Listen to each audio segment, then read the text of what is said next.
Er ist 34 Jahre alt. Es ist ein Hamburger Kennzeichen drauf und er hat aus Flachs und aus Kork hat er dieses Fahrzeug hier entwickelt. Und genau, wenn du mal kurz da stehen bleibst, Shenandoah, ich mache mal gerade einen Schwenk hier rüber, dass wir das Ganze mal sehen. Es hat ein Pop-Up-Dach oben drauf mit Gasdruckfedern und steht natürlich auf einem Offroad-Fahrzeug. Es wiegt ganz wenig, das hat er mir gesagt, 500 Kilo.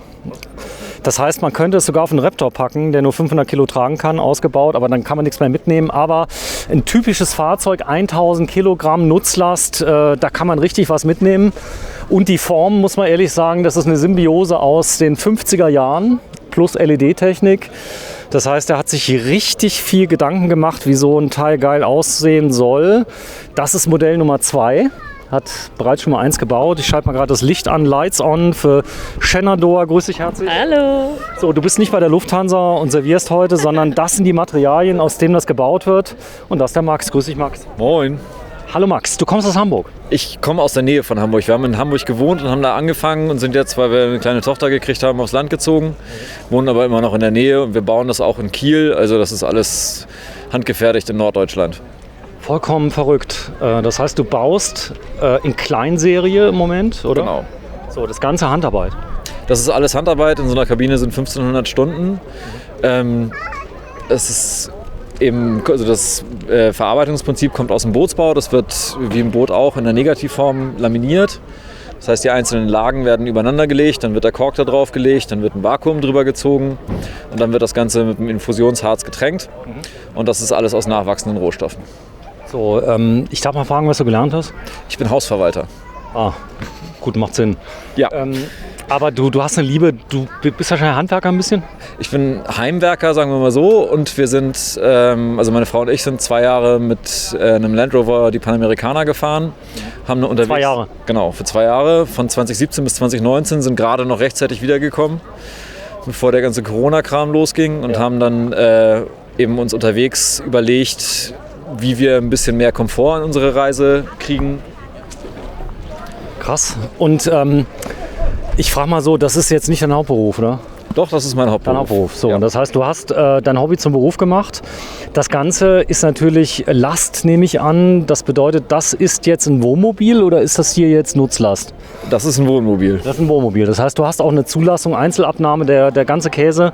Wir haben eine also das ist jetzt eine 21er Einzelabnahme. Wir haben das Material, ist TÜV geprüft und für den Straßenverkehr zugelassen. Das heißt, man kann sich auch als Selbstausbauer aus dem Material, aus dem Plattenwerkstoff, da ein eigenes Wohnmobil draus zimmern, wenn man da Lust drauf hat. Okay, das heißt, du bist jetzt Fahrzeughersteller. Genau. Krass. Ich bin ganz begeistert. So, das ist jetzt, was für ein Fahrzeug ist drunter? Ein Ford Ranger ist drunter. Ford Ranger. Ich habe ihn gar nicht erkannt. Warte, ich guck mal gerade von vorne. Es ist tatsächlich ein Ford Ranger. Das heißt, der kann normalerweise eine Tonne, oder? Ja, Tonne bis 1,2 Tonnen je nach Ausführung. Also hier haben wir jetzt 1050 Kilo Zuladung noch. Ach, ich sehe gerade, da gibt es gar keine Ladefläche mehr. Das heißt, das Ding ist fest verbunden mit dem Rahmen? Genau, das ist fest verbunden. Dadurch sparen wir uns eben 150 Kilo Pritsche und man hat sehr viel mehr Platz zum Ausbauen. Wir haben ein Gewicht von 500 Kilo von der Kabine. 500 voll ausgebaut. Das heißt, wir haben noch eine Zuladung von 700 Kilo und dann kann man das Fahrwerk immer noch auflasten lassen. Das ist sensationell. Das heißt, du hast das ganze Ding mit 500 Kilo gebaut? Ja. So, das war die Herausforderung, aber wir werden mal die Materialien gerade mal zeigen. Die Shenandoah hat sie gerade weggestellt. So, sollte ich sie nochmal zeigen? Ja, bitte, zeig sie mal ganz kurz. Okay, da vorne sind sie. Das ist dein Schwager, oder? Ja, genau. Der ist auch ganz wichtig hier, denn er hilft im Moment ein bisschen. Es hat gestürmt gestern. Ja. Das darfst du wirklich Kork aus, ne? Genau, das ist, wir nehmen eben Flachsfaser statt Glasfaser und Kork statt diesem blöden PU-Schaum. Und den Innenausbau bauen wir aus Papierwabe. So, im Prinzip wie bei diesen tollen Möbeln von Ikea. Genau, nur dass unsere eben halten. Die halten. So, das heißt außen auf dem, was ist da drauf, dem Papier? Das ist Risopal, das ist ein Presspapier. Dann kommt eine Lage Flachsfaser, dann kommt die Papierwabe, die wird mit Harz getränkt. Und auf der anderen Seite ist wieder Flachsfaser und Risopal. Unglaublich gut belastbar. Das heißt, man kann darauf rumspringen, da passiert nichts, oder? Genau. Also Und Kork kommt von der Korkeiche. Genau, das ist ein Abfallprodukt aus der Weinkorkenproduktion. Die werden gestanzt, die Weinkorken. Und das, was zwischen den Stanzringen übrig bleibt, wird geschrotet und in Platten gepresst und das kommt dann zu uns. Das ist Handarbeit. Das heißt, du machst das selber hier, die Außenteile? Nee, ich bin da nicht qualifiziert für. Wir arbeiten mit einem Bootsbauer zusammen in Kiel und mit dem bauen wir das zusammen. Der macht das. So. Und das ist natürlich die Form. Bei der Form ist es ja so, die ist wahrscheinlich CAD entstanden, oder? Hast du das Ganze angeguckt oder hast du erstmal so einen Prototypen gebaut? Wir haben erstmal einen Prototypen gebaut. Ich zeig's mal gerade. Der ist so schön von hinten. Sag mal, die entsprechenden Reaktionen hier, wenn du damit fährst, Hammer, oder? Die meisten Leute sind ziemlich angetan davon. Einige sagen, dass es komisch aussieht, weil es nicht eckig ist. Also es ist halt ungewohnt. Okay, das heißt, du hättest die Möglichkeit, das natürlich eckig zu bauen, aber das ist so doch viel schöner. Es ist vor allem sehr viel angenehmer zu fahren damit. Also Okay. wir merken die Kabine bis 110 nicht. Wir fahren 130 damit ohne Probleme. Es ist von den Windgeräuschen her merkt man sehr wenig. Und durch das Gewicht ist es eben absoluter Traum, Offroad zu fahren. Okay, es heißt aber auch, du hast ein Schild drin mit der Höhe, Ja, dass du dran denkst. Das brauche ich nicht, das sind 2,40 Meter, das kann man sich so merken. Ins Parkhaus fahren habe ich sowieso aufgegeben, als ich meinen Land Rover gekauft habe. So, ich zeig's mal gerade hier vorne. LED ist natürlich hier dran. Da gibt es unglaublich viel zu beachten. Die Vorschriften, wenn man, ich sag mal, entsprechend Fahrzeughersteller sind vielfältig, oder? Das kommt drauf an. Also wir verbauen einfach nur Sachen mit E-Nummer und dann geht das. Dann geht das. So, wir machen mal auf. Das ist die Leiter. Ja. Die ist auch aus dem Bootsbau. Ja, Edelstahl. Ist das cool. Was? Wow. So, und hier vorne sieht man noch den Prototypen, der da ist. Das ist Nummer 2. Ist der jetzt zu haben oder ist es deiner? Nee, der ist noch tatsächlich zu haben. Ja. Preis von dem? 84.000. Mit dem Auto. Nee, ohne Auto. Ohne Auto. So, das heißt also, man braucht ein Fahrzeug, das muss jetzt kein Ranger sein, oder? Nee, wir bauen die auf alle Pickups mit Doppelkabine bis auf den Amarok, weil der Amarok einen anderen Rahmen hat. Da kommen wir mit den Anpassungsarbeiten gar nicht hinterher. So, ich zeige das mal gerade hier oben. Das ist ja was ganz Spezielles. Gibt es einen Markt dafür, dass Leute sagen 84 nur für die Kabine? Die sagen, ich will genau sowas haben? Wir hoffen das, wir glauben das. Also es ist eben ganz klar, das Design muss einem gefallen, aber was die Materialien angeht, ist der Zuspruch grundweg positiv. Das glaube ich. Also es gibt ja auch viele Leute, die sowas einfach mal holen als Showcar, wenn man jetzt eine Firma hat und so weiter, entsprechend ökologisch auftreten möchte. Ja, es ist vor allem das Einzige, was es gibt, was ökologisch am Markt ist. Also man kann sich halt eine LKW-Box aus Holz zusammenbauen. Das ist auch noch möglich, aber in dieser Gewichtsklasse und in der Größe ist es eben absolut konkurrenzlos. Die Fenster oben, die sind reingeklebt, wie aufwendig allein das sein muss. So ich meine, ich sehe es hier vorne, das Fenster ist auch noch gebogen. Ja, das ist Polycarbonat. Die werden eingeklebt und dann im nächsten Schritt wird dann die Naht außen rumgezogen. Also damit sind wir 2 Tage beschäftigt. Innen drin, ist da noch was zu machen hier oder es bleibt so? Ja, das ist etwa 70% fertig. Also unsere Fräse ist kaputt gegangen, deshalb konnten wir das nicht ganz fertigstellen bis zur Messe. Aber in den nächsten 4 Wochen wird das dann auf jeden Fall erledigt. So, da vorne, da sind die Bauschritte. Bevor wir reingehen, wenn du mal gerade dieses Timer holst, da kann man ein bisschen was sehen, wie viel Aufwand das ist. Das heißt nochmal die Anzahl der Stunden, was hast du gesagt? 1500 Stunden sind 1500 Stunden. sind in so einer Kabine drin. Na, Prost Mahlzeit. So, die Kabine Nummer 1 ist schon weg. Ja. Ich nehme an, die war noch gar nicht fertig, da war sie schon verkauft. So, hier sieht man ein bisschen was, erzähl mal. Das ist die erste Zeichnung. Genau, wir haben das auf der Reise angefangen zu zeichnen und saßen in Panama und haben auf die Verschiffung gewartet. Nochmal echt? Ja, Ich saß in Panama, hab gewartet auf die Verschiffung und das war wirklich die erste Zeichnung. genau. Das ist das, wie wir uns das ursprünglich mal gedacht hatten. Quadratisch praktisch gut Kabine. Und dann haben wir aber einen Designer getroffen, der gesagt hat, das geht auch in hübsch und da ist dann das tatsächlich draus geworden. So, wo fangen wir an? Zeig mal das Hier oben. da oben. Das ist die Negativform. Da werden die einzelnen Lagen dann reingelegt. Das sieht dann so aus. Das sind die einzelnen Flachslagen, die werden dann übereinander gelegt. Dann wird der Kork zugeschnitten, draufgelegt und dann kommt auf den Kork oben nochmal eine Lage Flachs. Dann wird da Vakuumfolie draufgezogen und dann wird es infusioniert. Also ich sehe ab und zu mal so Videos aus Indien, Thailand, wo die irgendwelche Sachen von Hand wieder fertigen, im Prinzip Dye. Da muss ich wirklich sagen, da gehen da hunderte Stunden drauf, um irgendwas zu machen. Du hast das Ding komplett in Handarbeit gebaut. Ja, das ist aufgrund der Form leider nicht anders möglich. Und weil das Material eben aus dem Bootsbau kommt und im Bootsbau wird traditionell die meisten Sachen von Hand gemacht, ist es auch das Infusionieren ist ohne Handarbeit gar nicht möglich. Das ist quasi ein Boot. Ja. Okay, das heißt, es hält auch ewig? Also aus dem Material werden jetzt seit 10 Jahren Segelboote gebaut. Und das Material ist schon im Einsatz, Kork genau. und... Okay. Segelboote, die im Wasser schwimmen? Ja. Nochmal, Problemlos. das Zeug ist wasserdicht? Ja, auf jeden Fall. Jetzt habe ich es verstanden, weil die meisten Leute werden ja direkt fragen, ob das dann noch hält, so Kork und so. Es hält ja in der Weinflasche auch. Das ist ein Argument. Er lacht da. So und dann? Das ist so im Prinzip der Ausbau, wie es so oben ist. Was ist das da? Das ist dann die Rohkabine, wie sie rauskommt. Da sind schon die ersten Möbel hier drin. Und dann geht es halt weiter und so sieht das dann fertig ausgebaut aus. So, fix und fertig, war es dann fertig. Man lernt wahrscheinlich bei dem Typen, bei dem ersten Prototypen sehr viel, oder? Ganz ungemein viel haben wir da gelernt. Also wir haben zum Beispiel das Kühlschrankdesign, das ursprüngliche war, dass man den raus- und reinschieben kann. Das war aber sehr kompliziert und wir haben alleine 4 Wochen an den Schienenkonstruktionen gearbeitet. Das haben wir jetzt etwas praktischer gelöst, aber uns war halt wichtig, dass man den Kühlschrank sowohl von draußen als auch von drinnen bedienen kann. Dass man nicht immer rein muss, wenn man sich ein kaltes Getränk holen möchte. So, das ist dein Hund, Name? Billy. Billy, ein Männchen. Genau, Billy haben wir in Ecuador vom Strand gesammelt. Das ist was für ein Hund, ein Mischling? Das ist alles zusammen. Okay, wir haben keine Ahnung, wir wissen nicht, wie alt er ist, wir wissen nicht, was drin ist. Wir wissen nur, es ist ein guter Hund. Es passt zu dir, habe ich so ein bisschen das Gefühl. Bei dir ist auch alles zusammen, das heißt, du bist Hausverwalter, bist handwerklich nicht unbegabt, oder? Was würdest du sagen? Überhaupt nicht. So, Innenleben der Tür. Das heißt, es wird später mal so aussehen, oder? Genau. Gut. Jetzt bin ich beruhigt. Weil das ist so schade, ich zeige das jetzt hier und es wird dann nicht fertig, weil die Fräse vielleicht kaputt ist oder so. Und das ist gerade das Stück, wo die Leute dann reingucken, das allererste, was du siehst und denkst, okay, außen ja schön, aber das wird richtig schick, oder? Genau. Also die Finish-Arbeiten, das ist halt das, was die meiste Zeit in Anspruch nimmt. Das ist immer so, oder? Also das sind nochmal ungefähr 4 Wochen und dann ist die Kabine fertig. So, jetzt ist ja auch hier oben, das ist auch alles Handarbeit. Das heißt, da war jemand an der Nähmaschine dran. Ja, wir arbeiten mit einem Segelbauer aus Schenefeld zusammen, bei uns um die Ecke. Der hat sich darauf spezialisiert, Zeltstoffe zu vernähen und der hat uns das eben maßgefertigt. Du schläfst heute wo? Im Hotel. Im Hotel, okay, also hier noch nicht. Nee, das ist, also zum einen ist die Kabine für diese Temperaturen nicht wirklich gedacht. Okay. Und zum anderen muss ich auch noch meinen Schwager und meinen Vater unterbringen und zu dritt, also wir mögen uns zwar, aber also so sehr dann doch nicht.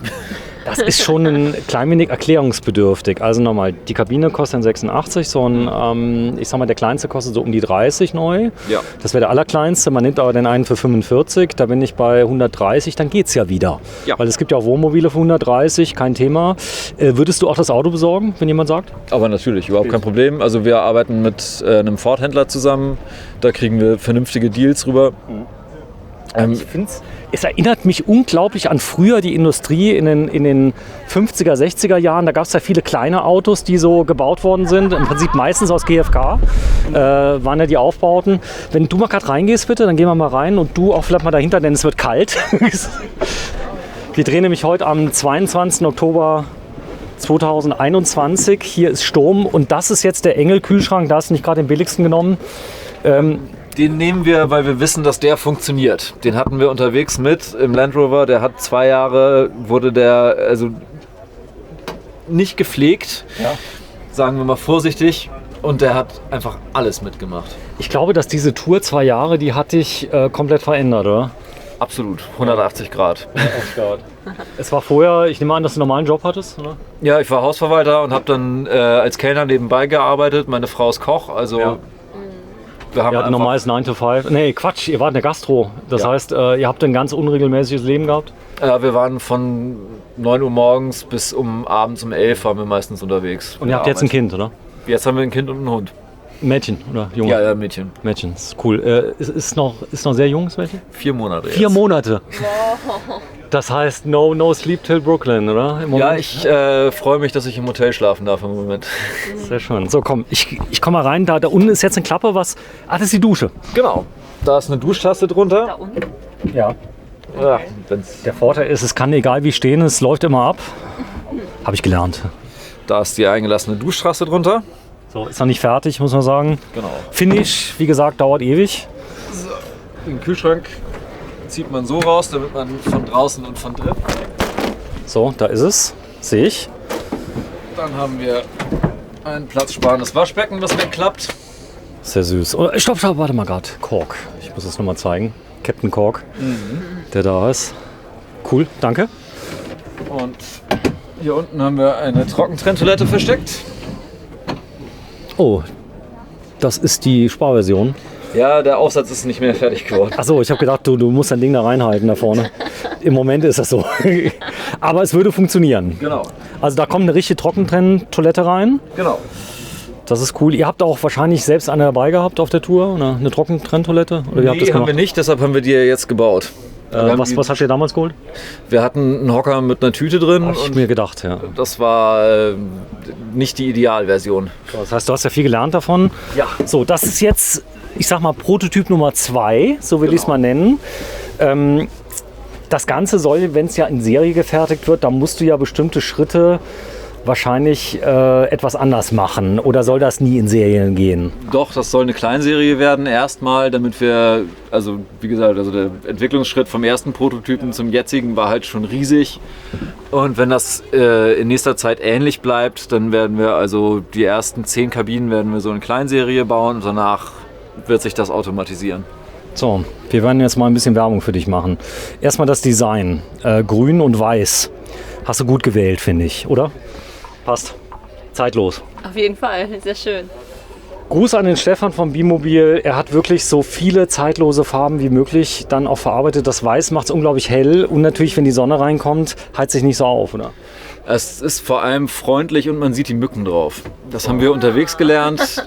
Alles, wo man Dreck drauf sieht und wo man Gefiech drauf sieht, das kann man schnell wegwischen und das findet man schnell. Ja. Alles, was dunkel ist, würde ich nicht mehr verbauen. Die sind nämlich so schlau, die Viecher, muss man sagen. Die warten ja auch immer, bis Licht aus ist. Kennst du ja. Ja. Und sobald die kommen, die fliegen immer in der Ecke. Du kannst sie nicht mehr verfolgen, aber weiß siehst du immer, sagst du. Genau. Also, und wir machen das halt so, wenn wir da drin leben. Wir sitzen tagsüber draußen. Abends, wenn die Mücken kommen, machen wir die Türen zu, weil wir die Moskitogase oben im Dach haben. Kriegen wir immer noch genug Luft und Licht. Und das funktioniert ziemlich gut. LED-Spots, 2 verschiedene hast du drin. Im Moment zum Test nehme ich an, dass sie da hast. Und wir haben Licht wahrscheinlich. Schaut mal kurz, da unten ist Elektroblock. Ja, das würde ich noch nicht fotografieren. Nee, dann gehe ich weg. Cool. So, dann ist hier das Kochfeld. Genau, ein Petroleumkocher. Wir sind ein gasfreies Auto. Aus Sicherheitsgründen. Weil sich die Verschraubungen irgendwann mal lösen können und solche Geschichten. Das wollten wir auf jeden Fall vermeiden. Der ist rausnehmbar und dann kann man den draußen in der Tür später in eine Klappe stellen, damit man sowohl draußen als auch drinnen kochen kann. Wir haben oben ein 1,40 Meter mal 2 Meter Bett. Zeigen, bitte. Bitte mal Kopf einziehen, mit Rotlicht übrigens drin, damit man nachts auch keinen stört. Ja, das ist in erster Linie, weil die Moskitos kein Rotlicht sehen können. Echt? Das heißt, ja. Das ist der Grund, warum überall Rotlicht ist in den Städten. Ja, und vor allem in den Caravans, die an den Autobahnausfahrten stehen. So, das ist ein großes Bett. Achso, an den Caravans, jetzt habe ich es.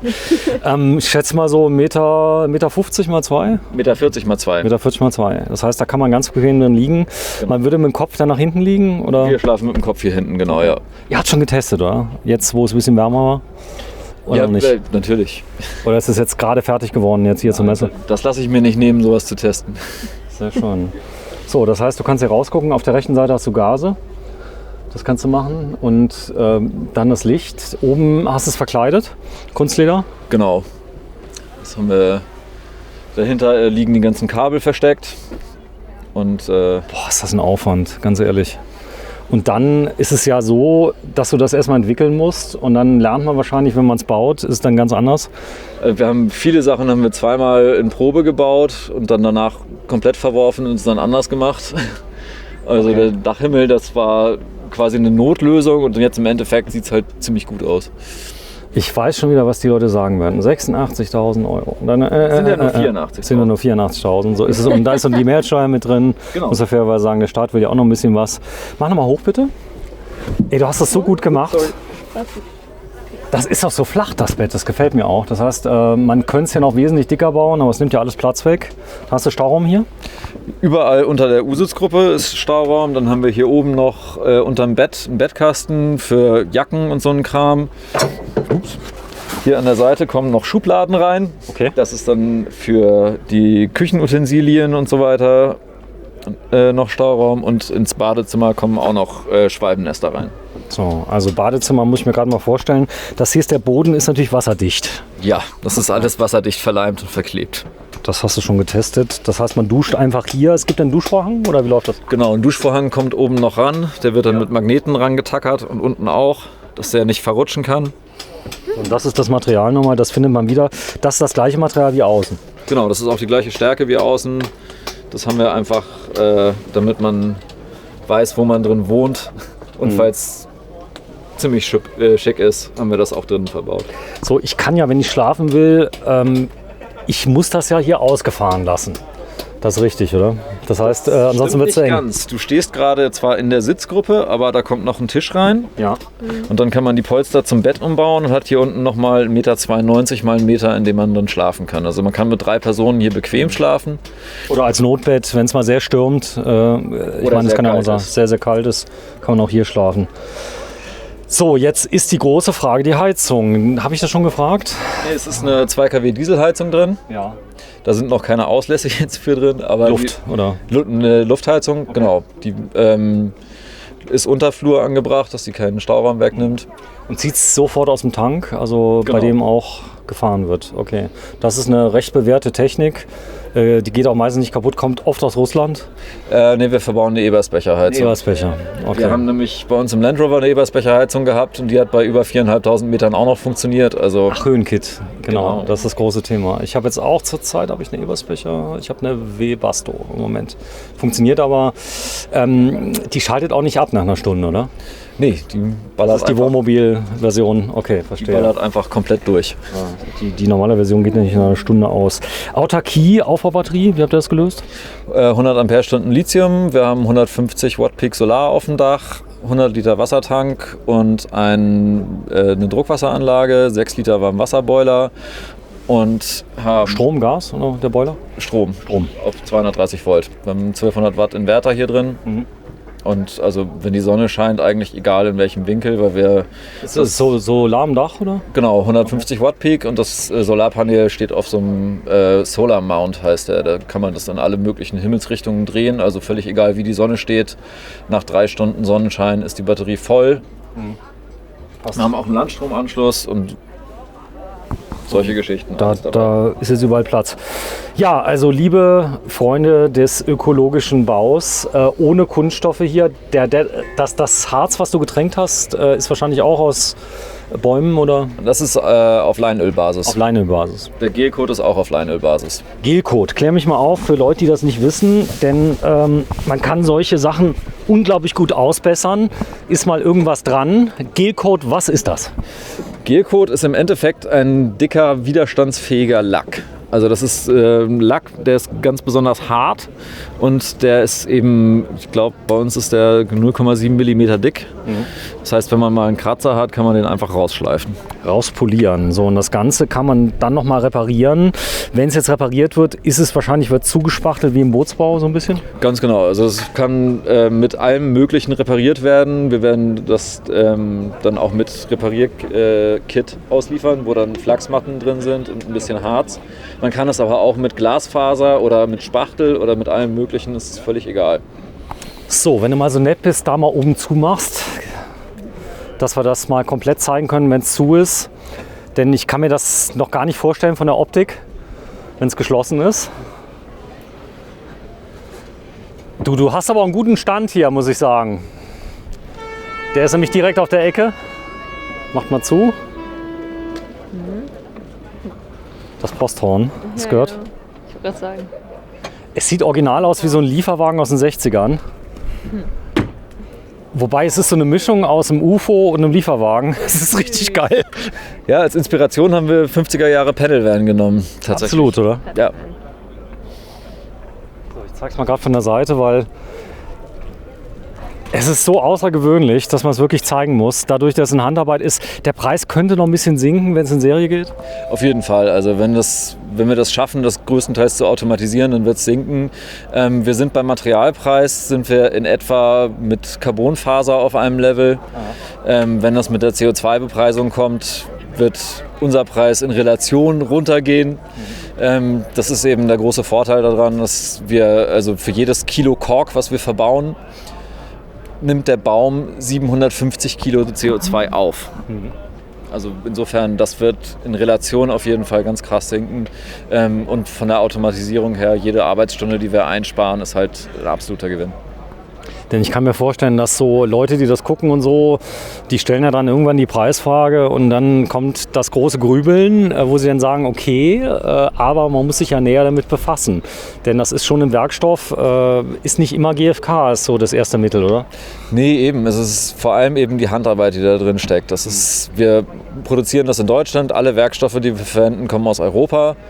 Es ist nicht irgendwo in irgendeiner Hinterhofwerkstatt zusammengeschustert.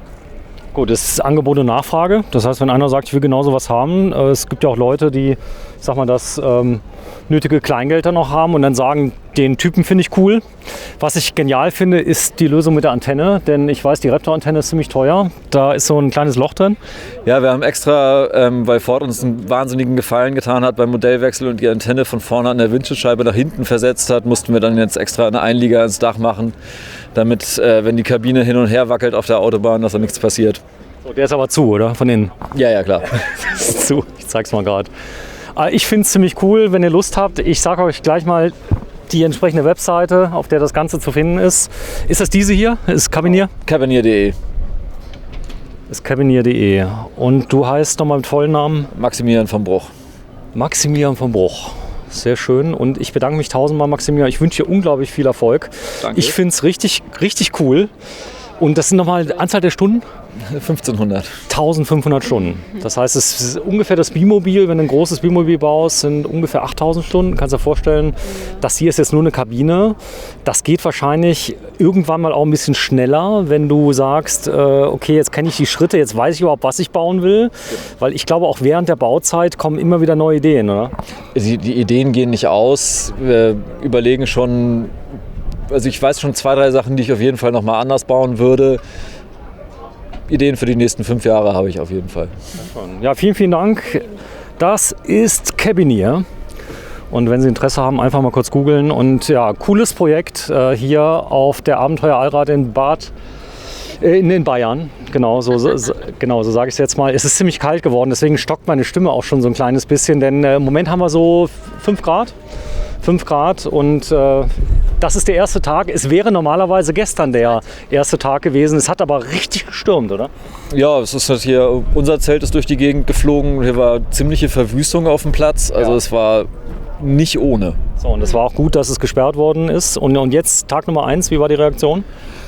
Ziemlich positiv. Also doch, das Material ist unglaublich gut angekommen. Es ist halt... gibt viele Leute, die dann sagen, es geht ja doch.